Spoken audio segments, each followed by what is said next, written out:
Coming up on this episode of Nintendo Cartridge Society, we worry for Koizumi's safety after he flew away from that volleyball game. It's dangerous to go alone, so the Nintendo Cartridge Society goes with you.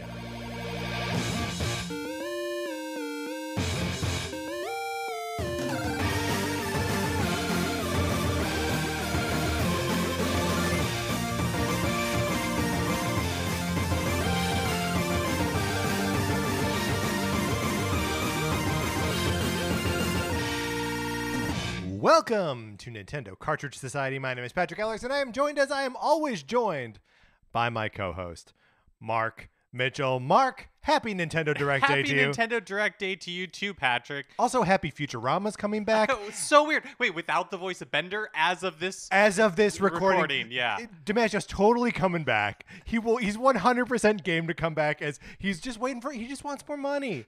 That's all it is. They'll have him back on board. Guy loves to work. Maybe he has Mad World 2 just waiting for him, you know? So he's like, I can walk away from this at any moment. I have Mad World 2. Plus, Disenchantment. Is that the name of that show? It could be. It's just started like a fourth season. No one's going to correct us. Look. Also, the Obi-Wan series has a premiere date. I'm just like, it's a good day for like announcements about things I'm interested in. Yeah, absolutely. I mean, what a surprise. I went to bed Monday night having recorded our news episode, secure in our choice for Skyward Sword NPCs for today. But Nintendo was like, no. Right. We make plans and Nintendo laughs. We will, of course, get back to determining the best NPC in The Legend of Zelda: The Skyward Sword next week. But today... What a fun diversion. We've got to go through a whole Nintendo Direct. And what a Nintendo Direct. We'll get to it in a second, because first, I have to tell you about the Sonic Forces borrowing program. Would you like to borrow my copy of Sonic Forces for the Nintendo Switch? You can certainly try, get on the list and all that. All you got to do is email us at nintendocartridgesociety@gmail.com. Give us a mailing address. We can send you my copy of Sonic Forces, maybe my copy of Untitled Goose Game in a Sonic Forces box. That's just something that happens. You play it for as long as you want. You send it back. I pay for postage both ways. It's a perfect borrowing program. It sounds too easy. And yet, it is real. It is both too easy and too real, which makes it perfect. Here's another thing you can do. You can leave us a 5-star review on Apple Podcasts, Spotify, or wherever you get your podcasts. If you leave us a 5-star review on the U.S. Apple Podcast Store, we will see it, and we can... Oh, and I got to add, if you just leave us a star review without writing anything, I can't see that part of it. But you can do that, too. But if you... leave us a 5-star review on the U.S. Apple Podcast Store. Write a little something. I know I'm making it sound incredibly difficult, but if you do those two things... Most people have never reviewed a thing before. If you do those two things, we will give you a shout out on the show. If you do one of those things, if you leave us a 5-star review without leaving a written review, if you review us anywhere else, let us know. Send us an email. Hit us up on Twitter. We would love to give you a shout out because we genuinely appreciate and love reading all of these reviews. Yeah, and thank you to everyone who has already done so. One more thing. We must ask of you. We simply must.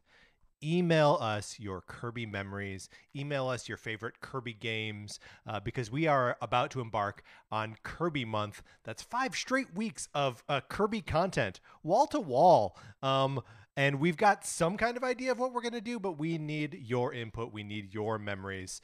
So email us nintendocartridgesociety@gmail.com so we can incorporate you into the conversation. Mark, are you very excited for Kirby Month? I am super excited for Kirby Month. I'm even more excited for Kirby Month now that we've seen a little bit of Kirby swallowing a whole car, or being incapable of swallowing a whole car. This game looks magic. I'm so excited. Me too. Yeah, I started playing Planet Robobot, and there's just gonna be a lot to dig into. Yes. All right, great, Mark. This is it. This is enough. Let's get into it. Let's talk about the Wednesday's Nintendo Direct.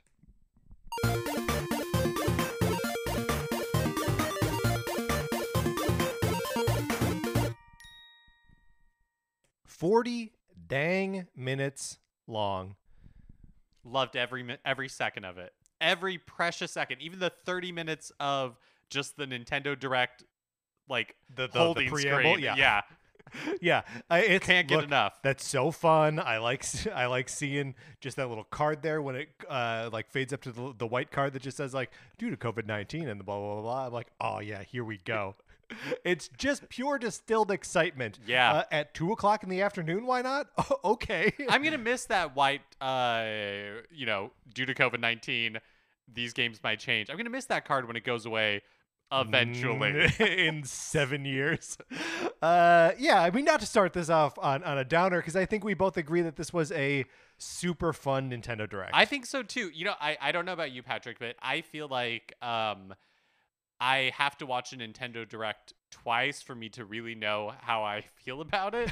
because the first time, Yeah. like I'm anticipating the next thing, and you're like, oh, what's coming? What's going to be announced? And then after the Nintendo Direct is over, I can watch it again. Right. And because I'm no longer no longer have expectations. I no longer have fear. Yeah, that's right. This was me when like Lost was new, where like the episode would come out and I would be like, okay, I'm gonna watch it, take in all the like the new information, and be like, all right, okay, now let me watch it so I can enjoy it. Yes, and that's how with this Nintendo Direct I watched it twice. And I think there are so many fun surprises in here, and it feels like another Nintendo Direct that truly has something for everybody. Yes, as long as you are a fan of either sports or RPGs, like because that is largely what's coming to the Switch according to this Direct this year. Almost exclusively RPGs and sports games. But hey, I like RPGs, and I've liked a sport game before, so like. Let's do it. Let's take in Nintendo's 2022. Well, yes, the barest minimum of Nintendo's 2022, right? True. Because it's February, Hopefully. so they're not giving away the whole game. No, but you know we went into this knowing that they were going to be focused primarily on games coming out in the first half of 2022. Yeah. There were a couple Julys in here. A smattering of September. Yep, a little September, and some summers. And the occasional just later this year. So Nintendo, true to their word, are liars. These are games that are going to come out throughout the course of the year. Mark, I love that this is so full of surprises, and is one of those things where like, we didn't have a long time to speculate on this. We as a podcast had zero time to speculate about it, but everyone has like little thoughts that go through their head, and we're like, oh, I hope we see this. When we see other like game developers and game companies like retweeting it, and we're like, oh, Atlas North America retweeted it. What Atlas game are we gonna get? Turns out maybe we didn't. But is it Shinji Ito? Is that the Ito is the dude's name, the Earthbound guy. He retweeted it, so we were like, are we gonna get some Earthbound stuff in here? I just feel like there are so many things in here that no one had any idea were going to be included in the presentation. Yeah, I completely agree. I feel like in the past few weeks there have been certain like rumors flying around, right? We've talked about Mario Kart 9. Right. That was a really hot topic. Mario Kart 9 with a totally new twist, right? Like right. that was a whole thing. There have been rumors of like a 1-2 Switch sequel, which I'm now thinking was, like something else that was announced. Was the right. Nintendo Switch Sports, right? So it's like, it's also funny to see the game of telephone that ends at those rumors. And look, sure, maybe a 1-2 Switch sequel is still in the works, but it certainly feels like right. what one person was talking about at some point became this. Well, like Fire Emblem Warriors, is that the new Fire Emblem game that was basically done? Right. Kind of impossible to know. Yeah, and like 1-2 Switch, surely the sequel to that would be 2-3 Switch, right? What would you call the sequel to 1-2 Switch? I think 1-2 Switch 2. Well, following the precedent set forth by Too Fast, Too Furious. Oh, I see. Yeah, I like that. All right, Mark, should we just start getting into this? Yeah, let's do it. Okay, all right.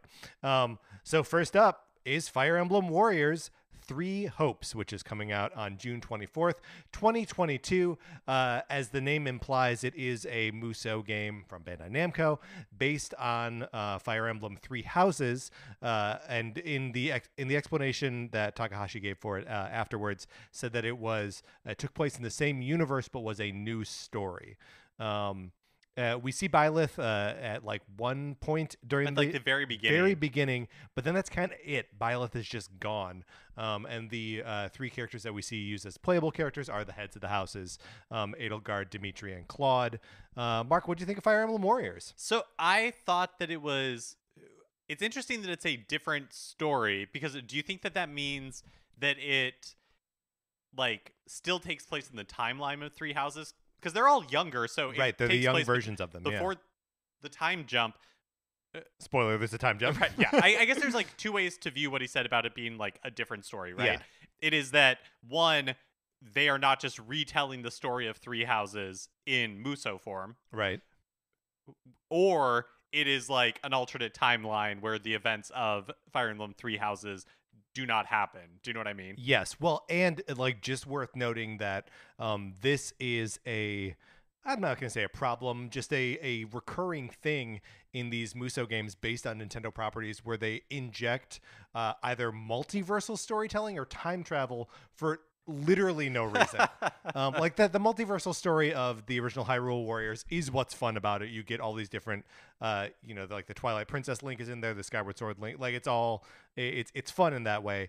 But the time travel in Hyrule Warriors Age of Calamity is pointless because it's already a flashback, and then within that flashback, a little guardian thing travels back in time. So it seems like that's just a device that they like to use. So I could see this being like a version of the Three Houses story where there is no Byleth. Where the little guardian from Hyrule Warriors Age of Calamity that's right. opens up a wormhole. That's right. And pulls through the comes through with Spider-Man and Falcon and Black Panther. Yeah.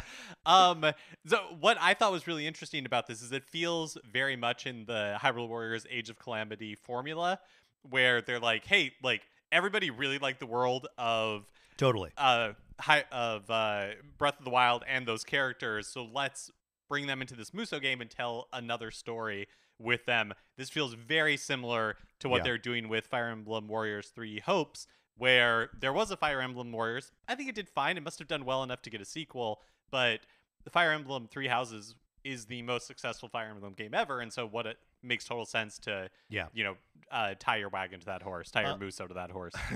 I love this trend too, by the way.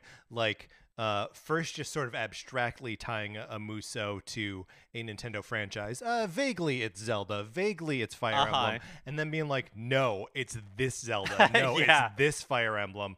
I think that's a very cool trajectory, and like, there were parts of Hyrule Warriors Age of Calamity that felt like Breath of the Wild. Like there are ways as you're like navigating the map that just like had the same feel. Mm-hmm. And if there are between battle things in Fire Emblem Warriors 3 Hopes, like the Garreg-Mach Monastery or having tea parties or whatever, or any of these sort of like social building relationships with the various classmates, this could be like an awesome Musou game. I'm not saying that that's what I'm predicting that what it is. It could just be a regular old like hack and slash where you have to switch between the three main characters. But like, that would be potential, fun. right? That would be fun if they incorporate more of those elements. I am trying to remember when we did our episode on when we were pitching Nintendo Musous, we would want to see if Fire Emblem came up in that. Ooh. I guess probably not, because there already was one. Yeah. So probably not, because it would have been in defiance of the premise of the episode where we were pitching new ideas. But yeah, it's I like, and this is something I've always admired about the Persona series, that like they can put out a game like Persona 4 and then they're like, you know what, this is also a fighting game. It's all the same characters. Persona 4 Arena, like it's a cool fighting game. And they can also be like, dancing all night. And so now it is also a rhythm game. And to that I say, Nintendo, copy Atlas more in that way. Because Totally happy to get this Muso game. Yeah. What I really want is a Three Rhythm Houses game. dancing game, though. Yes. Oh my God. Fire Emblem Warrior, or just Fire Emblem 3 Steps. Does that work? For me, absolutely. So cool looking game. This is June 24th. So right at the very edge of that first half of 2022. Up next was Advance Wars 1+2 Reboot Camp with the unofficial release date of April 8th, 2022. Which was, of course, the not official release date that we had seen previously on the Nintendo Switch eShop. Nice to get that just confirmed. Yeah, originally the game was supposed to be released last December, but was delayed in like late October, early November. Mm-hmm. But now officially coming out in April. They call out some of the new additions. Are these new since we last saw the game? Like the commanding officer is now being fully voiced? I think so. I think that's new. So they've put this extra time to good use then. Yeah, well, and it's cool. Like they, in addition to them being voiced, which like I could take or leave, and I may end up turning it off. But the voice acting sounded pretty good. And all the characters had like little sort of like attitude animations. It looked really good. They talk about having 2 campaigns, one from each of the 2 Advance Wars games. You can fast forward gameplay, so you can skip through attack animations, you can speed them up, and a reset turn feature.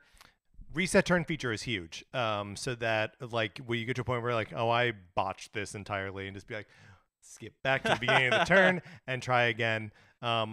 When I was playing Advance Wars on the Wii, so like the GBA version on the Wii U, I was I was throwing down a save state at the beginning of every turn, just because those games, all tactics games, sort of have that where you're like, uh-oh, I ruined everything in one turn. But it feels so much more unforgiving in Advance Wars, because when you screw up,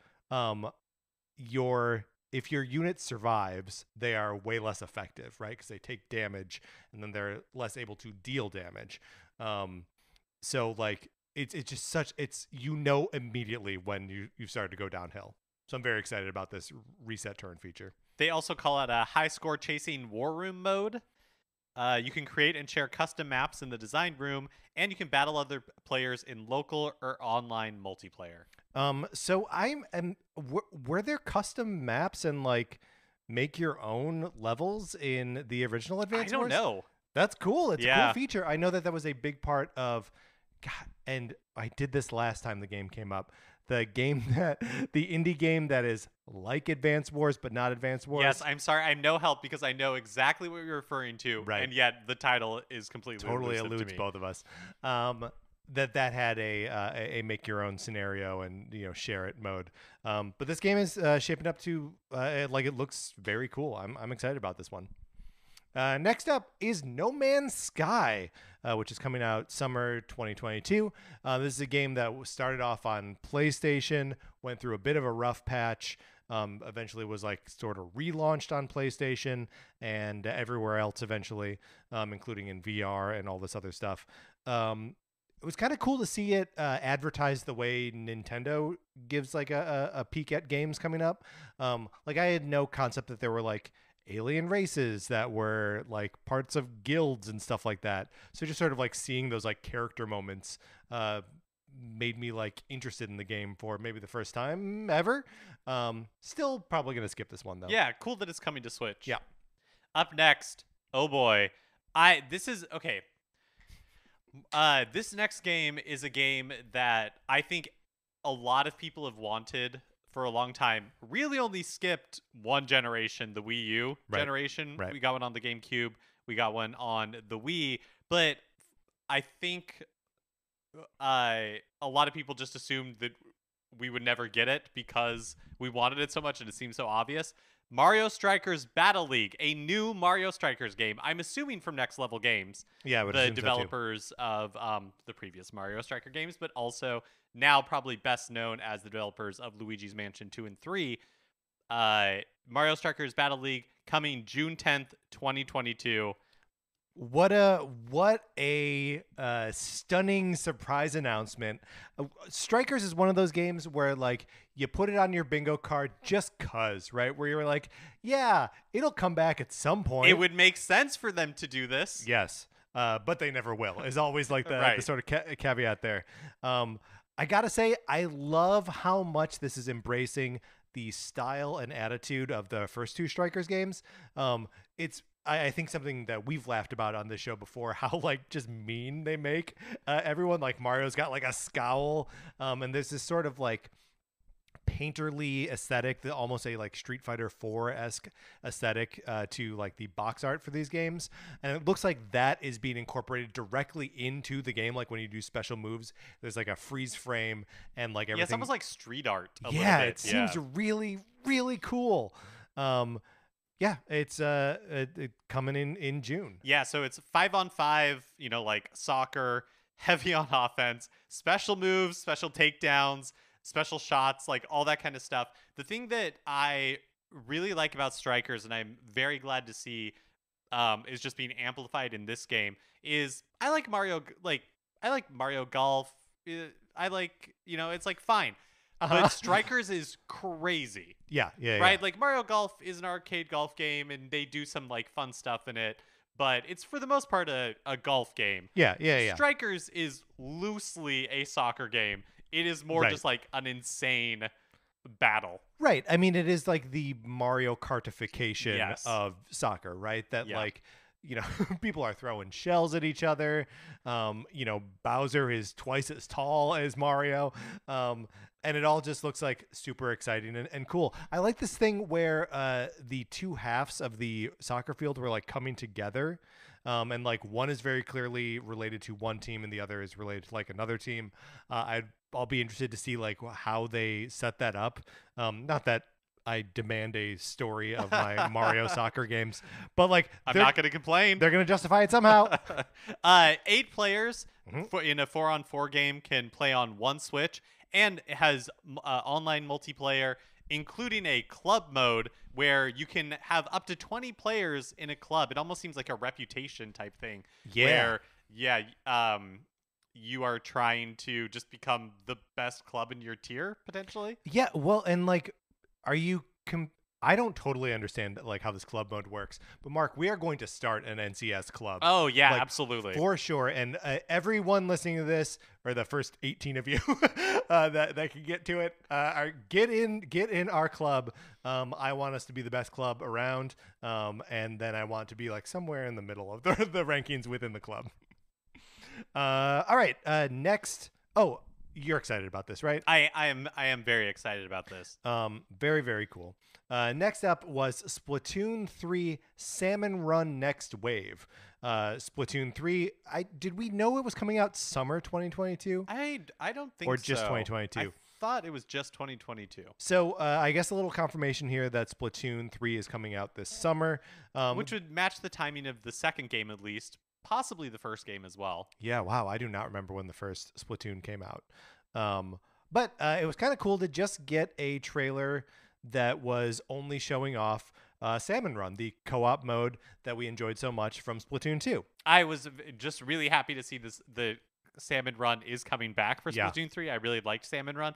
I got stressed out just watching this trailer, though. I know, me too. Because when they show off some new boss salmonoids, like, so this fish stick thing, which looks like an amusement park swing ride almost. Yeah. But you can like shoot ink up the side of the tower and then like get to the top for better shots. That thing stressed me out. The flopper, which is like a porpoise, like a dolphin looking thing that shoots these hoops that it jumps through, but also they land on the ground and the entire area within the hoop becomes splatted with paint. Stressed me out. But anytime I see, my least favorite boss salmonoid is the ones that are like flying and they have the 2 buckets. Oh yeah, and that you like just open up buckets, occasionally. Yeah. I just seeing those stressed me out. I'm so excited to like jump back in this, and I know you and I only did it like a couple times in Splatoon 2, but like, man, that's such a fun afternoon of gaming working together. with either some randos or some other friends to just get lost in Salmon Run. I wonder if and they also showed off another feature, which is throwing the eggs, which crucial. There's so many times when playing Salmon Run where like I've got an egg, I'm trying to get back to the thing, and like if I could just pass it off to someone else. What a great idea, especially because you can throw it back to like the nest or whatever it's called. Yes. Like so you can throw it back to the goal. But also, it only feels fair that you can add this because the boss salmonoids that they're adding, it just looks like they splat paint everywhere. Yeah. Like it looks like they're adding this because otherwise there would be no way that you could win. Yeah, I mean it looks difficult. I'm sure just like previous Salmon Run, the first 2 waves will be fine, and by that third one you'll be just like out of your mind trying to stay above water. I'm also hoping that with the behind the scenes changes that we've heard about with Nintendo's online infrastructure, that it'll be a little more, the connections will be a little more consistent. Yeah, one of the things that happened last year, maybe the year before, was that Nintendo switched over all of their online servers so that like going forward they were going to be on different servers. We don't actually know if they're better or anything. I think I certainly do not understand the technical details at all, but I believe the consensus is that it's more modern, and so it is better. But they have been slowly moving games. They have been slowly adding games to this new system. So they have not been moving games from the old system. The majority of Nintendo's games are still on whatever the old system was. Right. And that means Splatoon 2. Yes. Right. So presumably Splatoon 3 will be better. That's the long and short of it. That's the part I understand and hope to be true. Yep. All right. Next up is Front Mission First Remake, which is coming out summer 2022. I'm not familiar with the original Front Mission games. Yeah. But they're Square Enix like tactical RPGs with like a mech kind of aesthetic. It looked very BattleTech to me. It was like grid based, but then when you get into combat, you can like aim at specific body parts on the other mechs. Seems kind of cool. And they also announced that Front Mission 2, a Front Mission 2 remake would also be coming out sometime in the future. So that's not early 2022. That could be anytime. And just putting a flag in it here, this is the first of many Square Enix classics to be remade or revisited for the Nintendo Switch. Is that something they said, or just because in this presentation we're about to go through a bunch of them? Okay. That's right. I am noting it here because it is true. It's a theme for the rest of the presentation. Up next was Disney Speedstorm, coming sometime in summer 2022, which is a free-to-play Disney and Pixar kart racer. They specifically show off like Mickey Mouse, Sully from Monsters Inc., Mulan. We also see like Jack Sparrow from Pirates of the Caribbean and Donald Duck. Free to play, huh? Yeah, this feels like a mobile title that has gotten a glow up a little bit. It does. I don't think it's a mobile title. I think it's a new game. I don't really have much to say to this other than I thought the aesthetic was boring for what this could be. It seemed a little Disney Infinity-y to me, but not even that interesting. Like it's weird to me to drop Jack Sparrow into the same universe as Mickey and like Pixar characters, right? Yeah, like, so in that way I think you're right, because that aesthetic definitely feels like Disney Infinity, where they're like, we have to find something that fits a little bit for everybody. Halfway point, yeah. So that's coming out this summer. Next up, we got a little thing that's like, here's a category that are classic franchises coming to Switch. The first of which is Star Wars The Force Unleashed, which is coming out on April 20th, 2022. So they specifically say that like it's improved motion controls from the Wii version. Yeah. Or like they're improving the motion controls. There were motion controls on Wii. Yes. And they're taking motion controls and they are improving them. Does that mean that this version is based on the Wii version of the game and not the like PS3, Xbox 360 versions? I don't. Were they not like basically all the same game? Because I know Force Unleashed 2 didn't come out on Wii, but the first one came out for like everything, right? Well, I just imagine that it was probably like similar but significantly dumber. different. Yeah. I don't know. I never played the Wii version of Force Unleashed, so it's a good question and not one that I have the answer to. Up next was, as part of this classic franchises on Switch's Assassin's Creed, the Ezio Collection, coming February 17th, 2022. The Ezio Collection. 3 games, all the Assassin's Creed 2 games, and 2 short films. They also include special handheld features like touchscreen controls, HD rumble, and optimized on-screen display when you're playing in handheld mode. Which is interesting, and I like it. And I feel like it's not something that we've seen in other games, where that tiny, tiny little font that works just fine on your big TV it will no longer play when you are trying to read it in handheld mode. So it's nice that they did that. And maybe other games are doing it too and just not calling it out. But I like seeing it here. And then next up was SD Gundam Battle Alliance, a game I know nothing about, but looks like a turn-based RPG, and that'll be coming out sometime this year. And then, if you're ready for this, oh my God, Chrono Cross, the Radical Dreamers Edition. Let's go, Mark. Arriving April 7th, 2022. Patrick, was this your tipping point in the Nintendo Direct, where it's just like, okay, we've now tipped into great. This is where I went from I'm having a good time to, oh my God, the world is changing. It looks great. Chrono Cross is a game that came out on the late in the original PlayStation's life cycle. Is a sort of sequel to the legendary Chrono Trigger. Is a great but flawed game. And is this sprawling RPG that takes place over the 2 realities. There are up to 40 playable characters. You can't get them all in a single playthrough. There are all these weird randomized elements. There's a really cool dialogue system in the game where all of the characters have their own specific speech patterns, but they have they can share a script. So depending on who you have with you at that time, someone will have that line, but they'll say it the way they say it, which is just so super cool. And so it means that everyone has a different experience of playing through this turn-based RPG that came out on PlayStation. Yeah, I've never played Chrono Cross before, so I'm kind of excited for this opportunity. You can turn off enemy encounters in this version, which is weird because you can see the enemies on the map. So when they demonstrated that on the Direct here, they just ran up and ran around the enemy and didn't have to fight it. They call out an enhanced soundtrack, which looking forward to. Yeah, amazing. Because the original soundtrack, a lot of it is orchestral. A lot of it is also synth stuff. Great compositions. Unfortunately compressed on original PlayStation hardware. So great to have those I assume just remastered versions of all that. They're also including Radical Dreamers, which is a text adventure prequel originally released on the Satellaview that was kind of is more of a sequel to Chrono Trigger and kind of informs Chrono Cross. Is that right? I mean, it's my understanding that it is the connective tissue between them, beyond the sort of things that almost read as coincidence similarities, in the same way that Chrono Trigger and Chrono Cross feel like they're related in the same way that Final Fantasy IV and Final Fantasy VI are, right? Oh yeah, you've both got chocobos, there are crystals, all of these things are the same, but you're obviously different worlds and different stories. And Radical Dreamers, to my understanding, has real connective tissue between the two.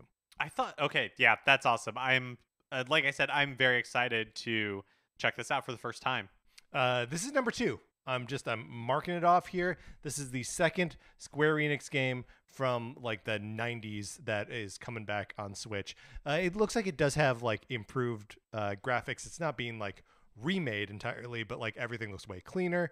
And especially the pre-rendered backgrounds look like they've been recovered at a higher pixel rate or whatever. Everything just looks a lot cleaner. Next up, is Kirby and the Forgotten Land, still coming out March 25th, 2022.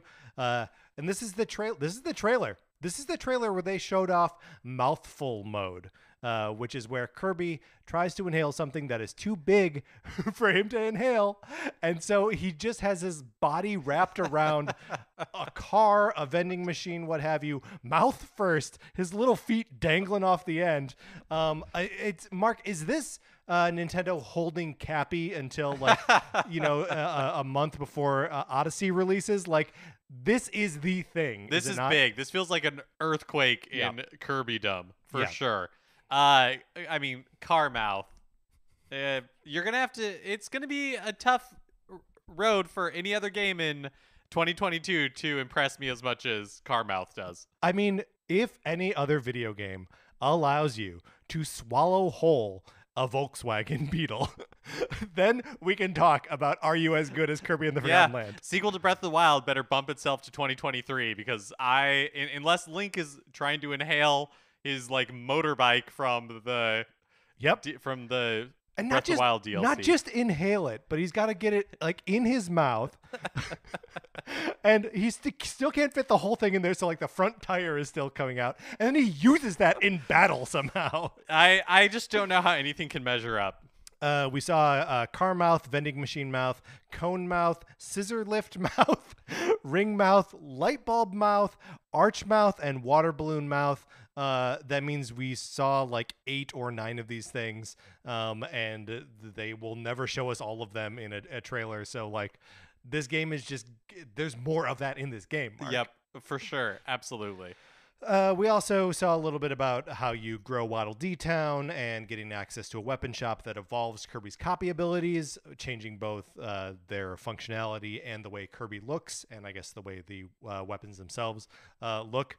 Seems pretty cool. Yeah, that's fun. If they had reversed the order, I think I could have been more excited about the Waddle Dee Town. Mm-hmm. But once you give me mouthful mode, I know it's. How was that not the thing they saved for the end of the Direct? Why isn't this Kirby and the Mouthful? Like, that's what the game is. I'm still walking on clouds. Yeah, me too. Living in a world with mouthful mode, I feel a little better about things. Yeah, me too.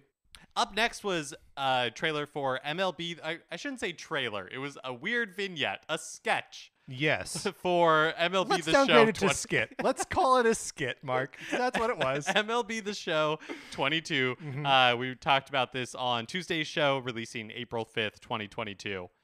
There was like a little skit in here featuring the player Otani, who I guess pitches and bats. Right. Which, yep. Depending on the league, is required. So, whatever. And yeah, just that there were 2 of him. And do you know that MLB The Show has a like puppet mascot? Okay, we have to talk about this. What is because this thing? Throughout the trailer, like the voiceover is this totally different voice than the Nintendo. And he's got a real like New York attitude. Like, I've been playing baseball for 80 years. And then you see him at the end, and he's this like he's a puppet. He's a puppet. This old man. Yes. Puppet. And somebody who is more familiar with MLB The Show needs to gonna let us have know to tell me what that is. Is this a thing? Was everybody who had played MLB The Show before being like, that's the voice of the puppet. That's that guy. That's Mr. MLB. Because for the rest of us, confusing. Very confusing. I mean, was I delighted that there was a puppet at the very end of this? Of course. Would I have preferred that puppet to be an elderly Japanese dog, Rusty? Yes, absolutely. But it wasn't. So I don't know. We don't really have anything else to say about MLB The Show. But what a bizarre little presentation. I did think it was neat that they called out specifically cross-play and cross-progression between all versions of the game. Yeah. Which does mean that, one of the questions that I asked when we were talking about this on Monday was... like, is this going to be a lesser version of the game? And probably graphically, like, yeah, it will be. But the fact that it means that you can take the game on the go, and then, like, you're in a hotel room, you can play with your it's the killer friends. feature of the Switch, right? You can take the show anywhere. Yep. On the road, even. You could take the show on the road. Do you think that puppet features prominently in... Is there a story mode in the show? Do you think, like, when you're making your selections in the game, you've chosen simulation mode? Like, it's like the voice in Smash Brothers, except it's this like weird old man puppet. God, I hope so. That would be enough for me to like check it out. Check it out for sure. If the whole game is being hosted by this dumb puppet. 100%. He is wearing a jersey that says The Show on it, so that's cute. And next up, we got some game collections, and the first of which is the Kingdom Hearts Intergram Masterpiece for Cloud, which of course is coming out today. We talked about this previously. This is the collection of all the Kingdom Hearts it's a collection of collections, because the first one is 1.5 and 2.5 remake. The second one is 2.8 something else. I don't really know. Kingdom Hearts. But as discussed on the last episode, this is not really worth the price tag that they're asking for it, and their cloud versions of the game. Right, which also confusing to have a Square Enix game have cloud in the title and have it not refer to the character. Totally. Also, I guess I'm not counting this as number 3 of Square Enix games. Wow. From the past. I'm not counting Patrick it. is really, his heart is cold towards I'm this. throwing down Kingdom the hammer. Hearts into this is the first time that I had heard it referred to the Integrum masterpiece for cloud, and that just threw me. That's an interesting word. Well, Mark, if you want to talk about interesting words, let's move on to the Klonoa Fantasy Reverie series, which is coming out on July 8th. This includes Klonoa and Klonoa 2. Games that have a good reputation, Yep. platformers from the PlayStation 1 era, I believe. I've never played them, though. No, So- neither have I. Yeah. Are they PlayStation 1 era or PlayStation 2 era? I They honestly feel could not tell GameCube-y you. to me. If I had to guess, I would say PlayStation 1. But these are Konami games. Kind of, I don't know, after so many years of Konami kind of saying, ta-ta to video games. Ta-ta! It's interesting to have And them, a good day. I said good day. But it's fun to have them back. Yeah, totally agree. Depending on the price tag, will absolutely check these out. I wanna know what the Klonoa conversation is about. Last up is the Portal Companion Collection, which is just coming out sometime this year. They were non-specific as to when it's coming out. It includes both Portal and Portal 2, which means that it has the co-op from Portal 2 in it. Both of these games are incredible games. The Portal 1 is so neat and short and concise, and the Portal 2 co-op is some of the most fun I've ever had playing video games. So like this is truly a staggering like inclusion in the Nintendo Switch library. Yeah, it's it's cool that they're coming to Switch for sure. Also, just made me think like, oh yeah, the first Portal is probably like 15 years old at this point. Yeah, it's not new. I mean, even Portal 2 came out like 10 years ago. But like just such a phenomenal game, and like the PlayStation 3 version, Yeah, the orange box. Yeah, of Portal 2, is not like playable online anymore at this point. So it'll just be cool for there to be another way for people to experience the online play of Portal 2 And portable. God. Up next was Live Alive, which is Or Live Alive. Live Alive. I don't know exactly how you pronounce this name. I think there's intentional ambiguity here. Yeah, they say it's some way in the Nintendo in like the presentation itself. I believe they say Live Alive. Live Alive. Right. Well, we'll stick with that then. This is our new Arceus. July 22nd, 2022. First time localized outside of Japan. This is apparently a legend. I don't know that I'd ever heard of it before, but it looks really cool. So yeah, Live Alive is one of those like Square Enix like lost masterpieces that was never localized outside of Japan.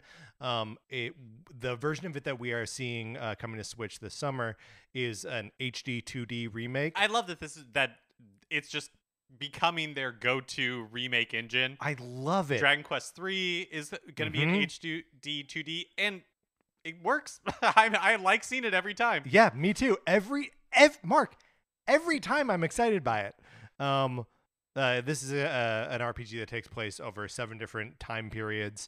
You choose the order you're tackling them, and then at the end, so it's like then they walk through it in the trailer here, which is really cool. Where it's like prehistoric, the Wild West, and onward into the future. Which and then after all of those time periods are done, they're all tied together in some evidently magical way that I've never experienced because I've never played the game because it's never been outside of Japan. This is another one where I was like, oh my God.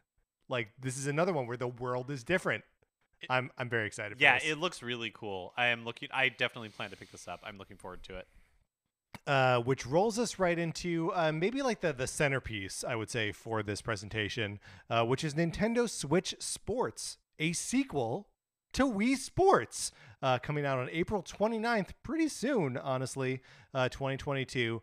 Again, it is a new entry in the Wii Sports franchise. It includes the following sports, Mark: tennis, bowling, chambara, which is like sword sumo, it looks like, soccer, badminton, and volleyball. We will be getting golf as part of an update later. Local and online play. The online play is interesting because that was not a feature in Wii Sports previously.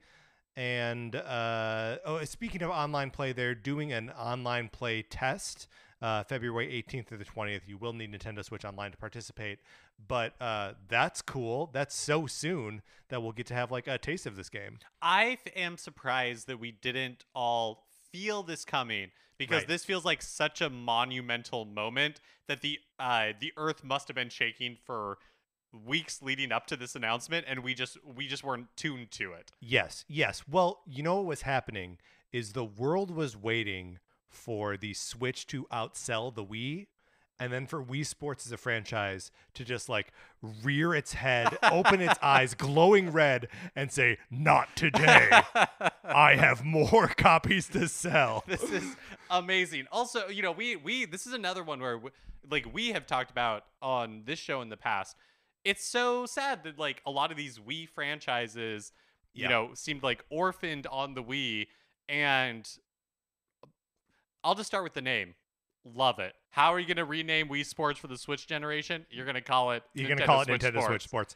I think there's also a just baller aspect of putting Nintendo in the name of the game, being like, you want to play Nintendo and you want to play sports? Here, you do it on Nintendo Switch Sports. I thought it was interesting. There are not Miis. Apparently, it looks like there are other avatars you can use, but they are not Miis. It seems like there's much more customization. They look more human. Yeah. I also think it's interesting that there are the heavy hitters in here, like tennis and bowling, but there's also like games that weren't there before, and golf, they said, is going to come in the fall. But yeah, like it's not there's no boxing, there's no which smart. Boxing was baseball. bad. Baseball wasn't very fun either. Yeah. So it's nice that they the sword fighting thing, chambara, was not in the original Wii Sports. I think that's a Wii Sports Resort thing. I think so. So like that's a returning, but not from the original Wii Sports. But yeah, badminton, volleyball. They know that racket sports work, or racket style sports work. And this was a game that they actually showed us. Koizumi appeared. This is such a weird. This is what I love Nintendo Directs for. What a weird sequence where Koizumi shows up. And they're like, "We're gonna demo this game," and then they go to demo, and the voiceover guy's like, "Oh, we're doing this." Yeah, it's very strange. And so Koizumi and Takahashi play a round of volleyball, and we see them. We both see their on-screen characters, which do appear to be Miis. Oh, see, I thought that they were okay. So maybe I thought in soccer they were definitely not had the Mii faces. Oh, okay, yeah. We'll have to follow up on this because they did not look, when they were showing soccer. Yes, they did not look Mii-like to me. So I agree with this 100%. The players that they were playing against were also that like sort of new Nintendo Switch Sports characters, but they definitely had the faces of Amiibo, if nothing else. Interesting. Okay. So I wonder if there is like a new set of like avatars, like a next generation Mii or whatever, that you can customize and still import old Miis. Look, there are a lot of, this thing raised more questions than it did answers. You right? would think Nintendo Switch Sports open and shut, right? We got it, but no, more mysteries to solve. And then of course, also I thought it was cool that soccer will support like the leg strap for shootout mode, and which I think is a neat kind of elaboration on the motion controls. And also, I'm assuming if you have one from Ring Fit Adventure, which a lot of people do, right, that you'll be able to use that. 18 million people do, right? Or if you buy the physical version of Nintendo Switch Sports, it'll be included in there too. I think that's a cool use of that. Yeah, which also may just be a good idea, even if you do already have the leg strap. If you're gonna play 2-player with it, right? That you may want to have seems multiple only leg right. straps. Yeah, unless you're gonna take turns taking it off. putting it That on. thing gets sweaty. Look, that thing gets sweaty in a way that the ring does not, let me tell you. This is so cool. I mean, it seems weird to be celebrating Wii Sports in 2022, but like, one of our first episodes of this show, maybe like episode 10 or something, I had my parents on to talk about playing 1-2 Switch together, which is a game that they sort of liked and like could sort of wrap their heads around, but it's not Wii Sports. If I have my parents over now and we can play Nintendo Switch Sports, they're going to have a great time. But I think it was looking back on it, I think there's no reason that Nintendo couldn't have done Nintendo Switch Sports first, and I think was very, very smart that they did not, that they are waiting until now, because I think they needed that and understood that they needed that clean break from the Wii era. Yeah, totally. And even though like the Joy-Con have motion controls in it, it needed to be like, no, this is a different type of system. This is not the Wii. This is not the Wii U. That's not who we are anymore. This is a totally different thing. And now that the Switch is like so successful and has such like a wide variety of games from a wide variety of publishers, that they can bring it back, and I think people will, like us, will celebrate it more instead of just being like, I can't believe we're getting another version of this. Yeah. You know what they need to do? They need to bundle Nintendo Switch Sports with Switches. And this holiday, yeah. I can totally see that. I can absolutely see that. Yeah. Man, what a cool, surprising announcement.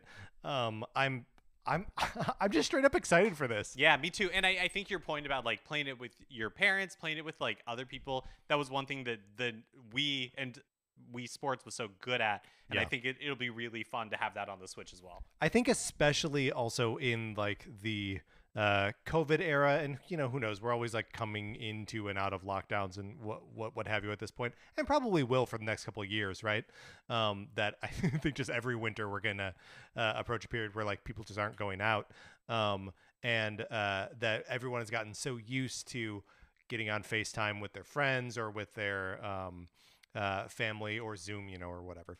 And now that there could just be something like this to play with people over long distances that are casually playing games, like it's just a slam dunk for me. Also, super funny when Koizumi like flies away at the end. Flies away. He just straight up flies away. Plays volleyball, probably gets worn out, doesn't even have some orange slices, and then flies away. What a funny segment. The best. Next up is Taiko no Tatsugen Rhythm Festival. It's another Taiko Drum Master song or game. It includes 76 songs, including an orchestrated Legend of Zelda theme. And there's a practice mode where you can select just individual portions of a song to practice, which is something I've wanted in a Guitar Hero or rhythm style game kind of forever. And there's a paid in-game subscription that gives you access to over 500 songs. They did not say how much that subscription would cost, but this seems like a pretty robust offering if you are interested in the Taiko Drum Master style games. Yeah, I mean, for sure, wake me up if the subscription service has the Legend of Zelda theme version from Donkey Konga. Oh my gosh. That's not orchestrated though. That's like a big band, right? Also, wake me up if Evanescence's Wake Me Up is also on this song list. We next had some updates from games that we have already existed or we knew existed. This is funny because it's a almost double use of the term update. Totally. First, Triangle Strategy, an update on a game that hasn't been released yet, coming March 2022, so just next month. There's a demo available now, allows you to play up to Chapter 3, and progress carries over to the main game. Again, smart. For if no other reason, the time management, I can get a head start on this game a little bit. And Triangle Strategy continues to look great. I love that there's a 3-chapter demo. That's incredible. And let me carry that progress over to the full game. Perfect. Cuphead, The Delicious Last Course, has release date of June 30th, 2022. And this is the big one for me. Metroid Dread is getting an update, which will include Dread Mode, which is... you die in one hit. Yeah. It doesn't matter what the hit is. Never even attempting that. No. I like a hard mode. I like there's a lot going on here mode. But a one-hit die, How? Excited to see speedruns of this in the future. Sure. But also rookie mode. What? With increased recovery, I am into this. The update is out today. Maybe I'll finally go back and be able to defeat the final boss. Yeah, maybe you will. With rookie mode engaged. After having not played the game for 3 months, you're just gonna go back into it, remember how to play it. Why not? There's a rookie mode. Sure. For people exactly like me. The update is today, and then coming, or I guess yesterday at this point, and boss rush mode is the second update coming in April 2022. You say that these are weak. I say I don't care about anything except rookie mode. Maybe I'll finally finish this game. So I think even rookie mode is a half measure and is not good enough. Mark, when you are battling Razorbeak at the end, do you think he's throwing out healing items all that frequently? He's still gonna roll you because being able to gain a little bit more health from those health upgrades will not change the dynamics in that final battle. But I think one of the biggest problems with Metroid Dread's like difficulty curve is that the Emmy battles freak people out that are not prepared to die over and over again, or people who haven't played Metroid in a long time and are coming back to it. My brother, for one, hit the first like actually challenging Emmy room and was like, "Oh, I can't do this," because he died a couple times. I have a friend whose father was working on the game and also couldn't get past the Emmys. And it's just like, that's a problem for the game. And I think they need to implement like an automatic counter. You know, they always give you that like little cutscene thing where you try to counter the Emmy and the timing changes, so it's like impossible. But if they could just make it so you could always counter the Emmy, that would make those sections playable for people who haven't, decided to beat their head against the wall and die 30 times to get through one room. Also, boss rush mode is really interesting to me because there aren't that many bosses in the game. Unless they're gonna make you fight, like, unless they count, in like the two. They do. So yeah, when you're fighting like the sort of more elite Chozo, they were featured in their sort of like montage of bosses that you could fight. So like it's bosses and mini bosses, it seems. The one thing that I expressed that I would have liked right when Dread came out was if there were more like Emmy challenge rooms that like it would just be like sort of a puzzle. How do you get through this room without having the Emmy beat you? Because you could just like iterate on those forever. Yeah. And that is not. I don't know. I just when I saw a Metroid Dread update, I was like, oh yeah, bring it on. This is gonna be great. And then all of these I think are either pointless, Dread mode, get out of here, or half measures like rookie mode. Next up, EarthBound and EarthBound Beginnings, which are Mother 2 and Mother 1, respectively, are coming to the Super NES, Switch Online, and NES Switch Online today. They're there right now. This is huge news. I feel like I could feel the world holding its collective breath, just like thinking maybe we were building up to like Mother 3 being revealed outside of Japan. Did not happen. I think this is cool. I don't know that I'll ever play EarthBound Beginnings. No, don't. The thing is, I think just Mother 3 is not coming yet. I think we are now in a world. This Direct, with the number of Live Alive is coming to the Nintendo Switch.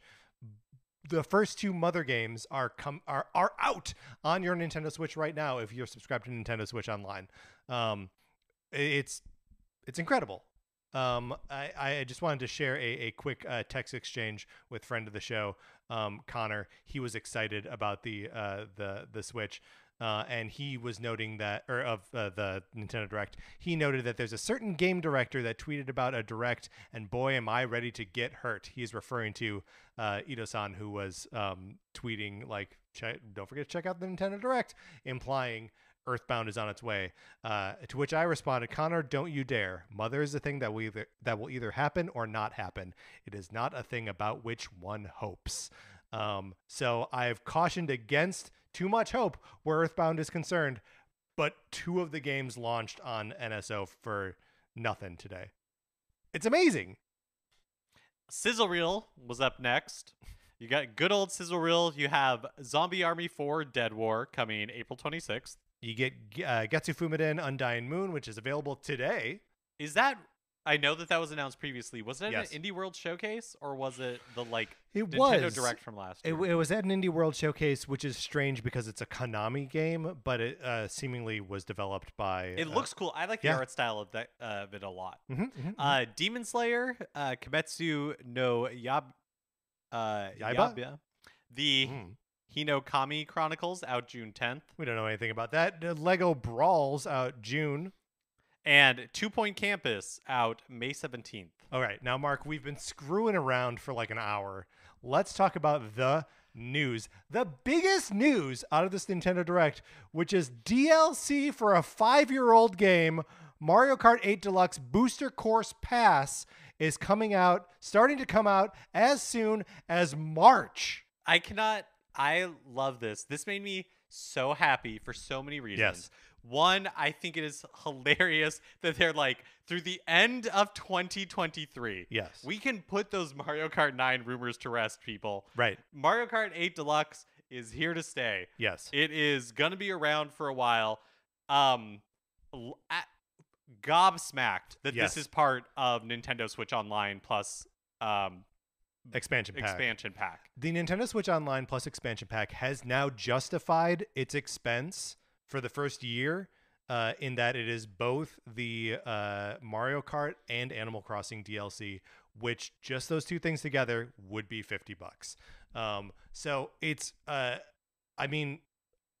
it's an alarming value at this point. Also, just so many more tracks from Mario Kart 8, Yes.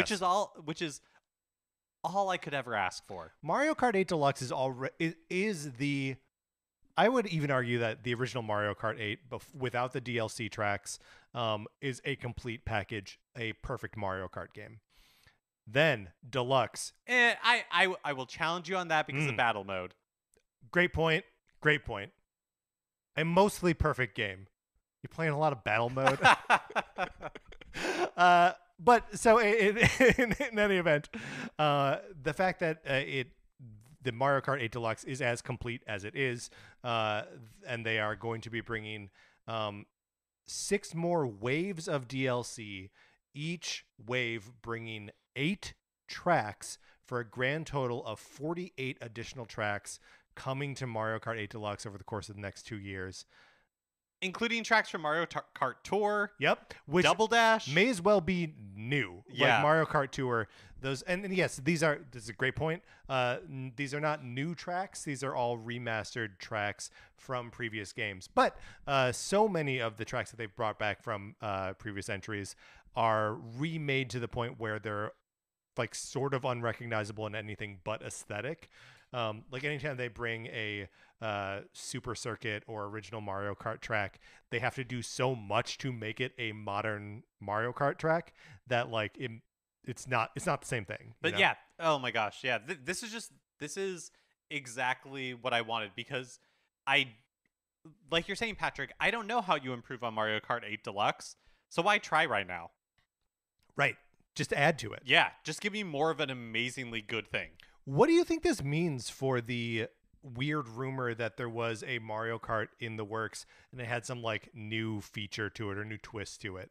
I mean, I totally believe that a new Mario Kart game is coming, but I also 100% believe that, just like with, there were rumors of a 1-2 Switch sequel, yeah, and Wii Sport or Nintendo Switch Sports was announced, and I can totally see how those wires got crossed.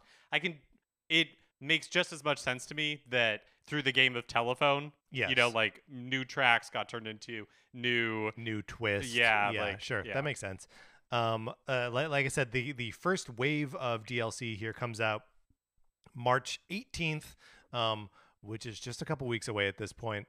The whole set is $25, $24.99, but as Mark mentioned, free if you subscribe to Nintendo Switch Online Plus expansion pack.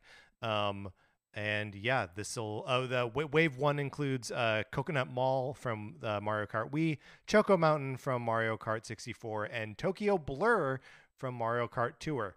So that's one whole track, at least, that will basically be brand new to me. Yeah. Oh, I am so excited for this. This is incredible. I can't. There's like, how do you wrap your head? We've talked about this before, where like Nintendo puts out a game, they support it for a little while, and then like they go dark, and then they come back with like a bunch of DLC for it like 2 years later or something. This isn't even that. Like that's a weird scenario, but this scenario where they put a game out, don't change it for 5 years, and then are like, yeah, now for the next 2 years, we're gonna double the number of tracks in the game. Especially when they're selling like, like Yes. 8 million copies of this game a year. Yeah. Right? And 5 years after release on the Switch, not even counting, the Wii U version. It like Mario Kart 8 Deluxe is just total insanity. So then Nintendo would do this and be like 5 years later, it's like, yeah, I'm completely on board. Everything about this game is just totally insane. Yeah. Let me ask you this, because I suppose there is like one school of thought where it's like, just give me the 48 extra tracks, just dump them all in now, or meter them out through the course of the next 2 years. How do you feel about it being this sort of like timed release like Yeah, that? I really prefer it. Yeah. I think it'll keep me going back to Mario Kart 8 Deluxe instead of if it was all dropped at once. I don't think I'd be playing to the end of 2023, but to every few weeks, every few months, have a reason to go back. I'd love that. Yep. That's what I love about Splatfest in Splatoon. Like that kind of stuff is how I want to experience this content. Yeah. I mean, just phenomenal. I could not be more excited about this. It's more Mario Kart 8. Like, yeah. Yeah, very cool. Finally, the last reveal is Xenoblade Chronicles 3 coming September 2022. Featuring a trailer in the style that a lot of these JRPGs are, where it's like incongruous footage with voiceover of people yelling at each other, saying things like, "How could you turn to their side?" Why haven't you learned the resistance magic?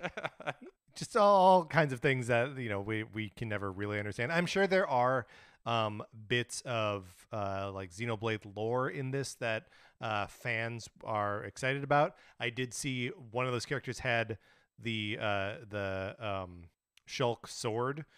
So like that thing's out there. I don't know what it means.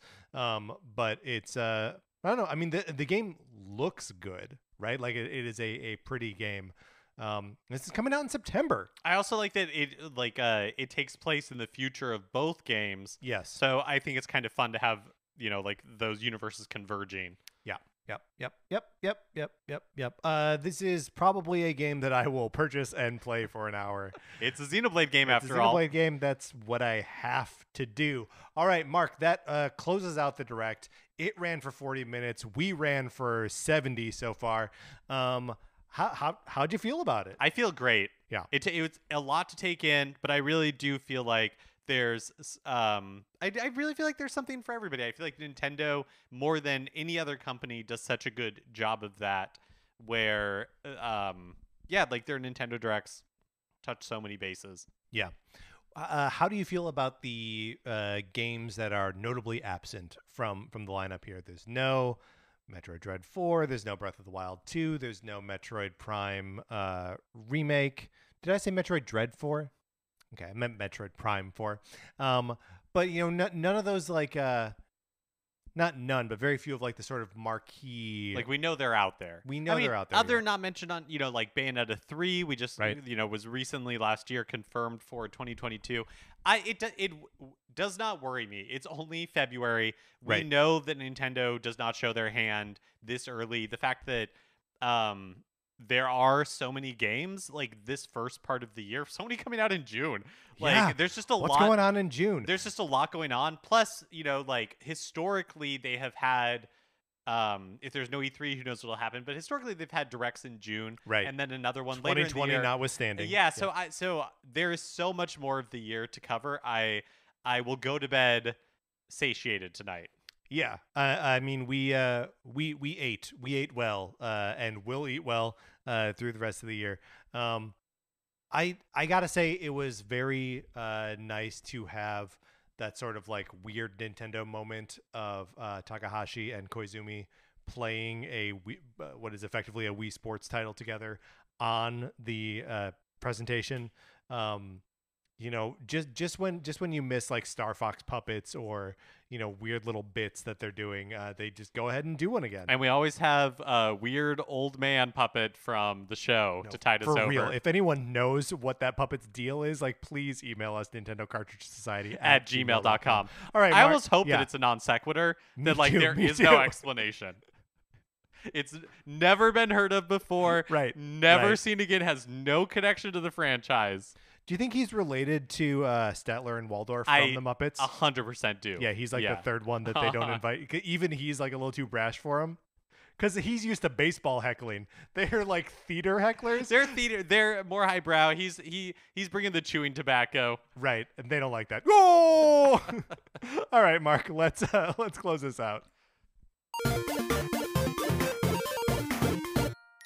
That is going to do it for this episode of Nintendo Cartridge Society. What did you think of the Nintendo Direct? Email us, tweet at us. We would love to have your input. And again, we promise that we will determine the best Skyward Sword NPC next week. Please remember to rate, review, and follow us on Apple Podcasts. You can give us a rating on Spotify. If you like the episode, please share it on Facebook or Twitter, wherever you share stuff. We appreciate it when you do that. You can follow us on Twitter. I'm at Patrick_Ellers. Mark is at MKE Mitchell, and the show is at Cart Society. We also have a Facebook page, which is just Nintendo Cartridge Society. Olivia Duncan made our logo. Our theme music is provided by 8-Bit Betty. You can get more of his music by going to 8bitbetty.com or by listening right now. For my co-host, Mark Mitchell, this is Patrick Ellers saying Mother 3 will come out on Switch at some point, but you mustn't hope for it. Thank you for listening.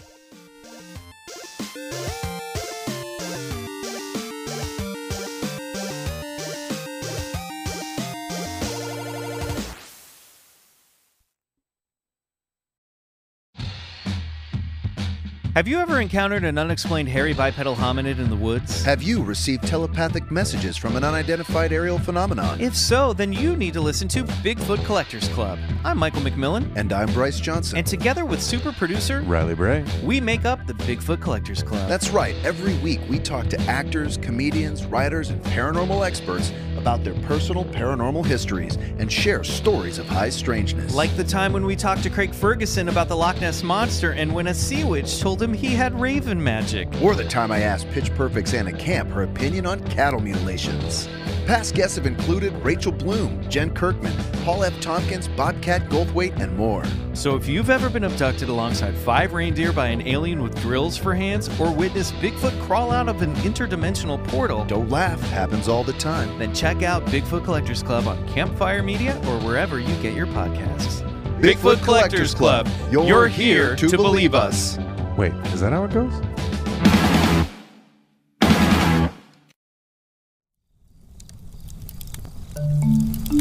Campfire.